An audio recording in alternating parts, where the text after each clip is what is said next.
So I've got some balls here. I just got tennis balls. They bounce pretty well, don't they? If I had a super ball, what I used to call a super ball, they bounce even better than a tennis ball, don't they? Those sort of little hard rubber balls that bounce really well. This is sort of these really bouncy balls pretty well as good as we can get at modelling an elastic collision. Okay, so bouncy ball, super ball, and we know that they are pretty close to being an elastic collision because they can bounce back up almost to their original height.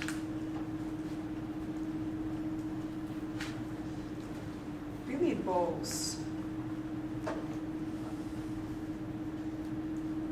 also model elastic collisions.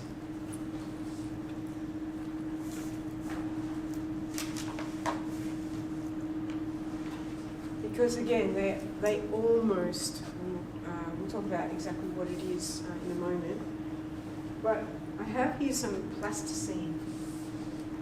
And I'll pass the plasticine around because when I was a child, very young child, at kindergarten, we played with plasticine.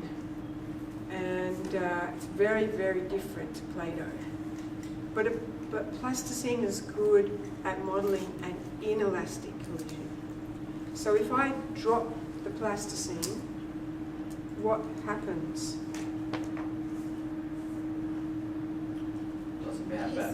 It doesn't bounce back. Okay, so it bounced a little bit there, but it's really not, if I warmed it up a bit, it would not bounce at all. So in inelastic collision, we have basically zero kinetic energy after the collision.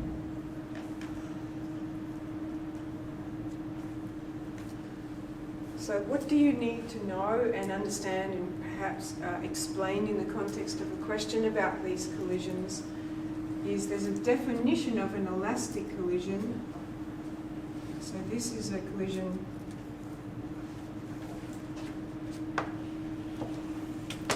where kinetic energy is conserved.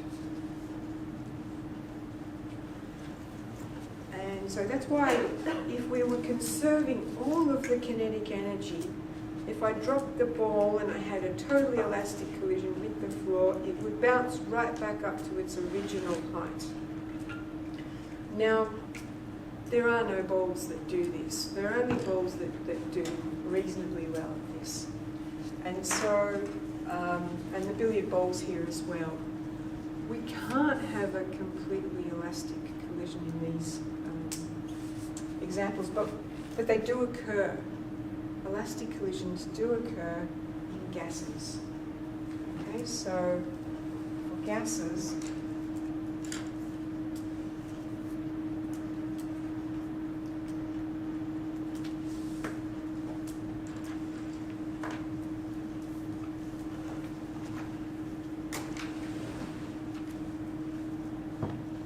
and if you think about that, that makes sense because if gases weren't able to undergo elastic collisions, eventually the gas molecules would run out of energy, would run out of kinetic energy, and they'd all be just in a big puddle on the ground, and we'd have no air to breathe. So they have to undergo elastic collisions, so their kinetic energy is conserved. Does anyone have any questions? Oh, and I'll just pass this around. So do you know what, I know some people know, what's plasticine made of? Atoms. Okay. I think that would be an answer that could be used to describe any material. And we would be none the wiser.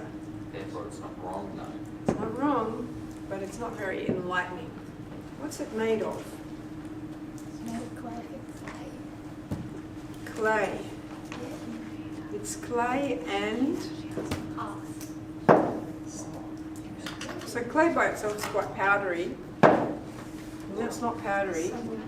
If you squeeze it, It's water. not water.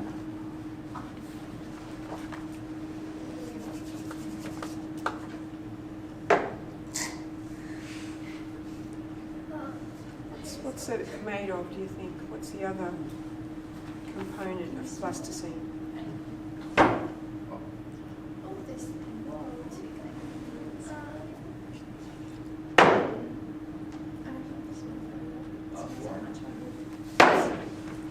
It's oil.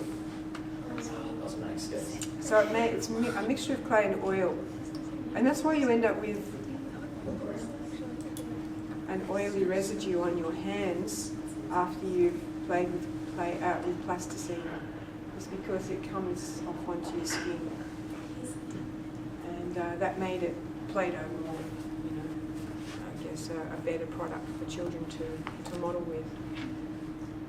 But if you bounce that, or if you throw it hard onto the ground repeatedly, you'll be able to feel that lump of plasticine getting warmer.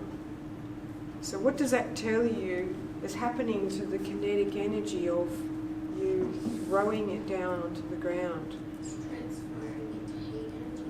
Yes. So we're going to get heat, and we'll also get sound because we'll hear the thump of the lump on the ground. So that kinetic energy is not conserved, but the total energy is conserved because energy is always conserved. But that energy is then being used to move the atoms in relation to each other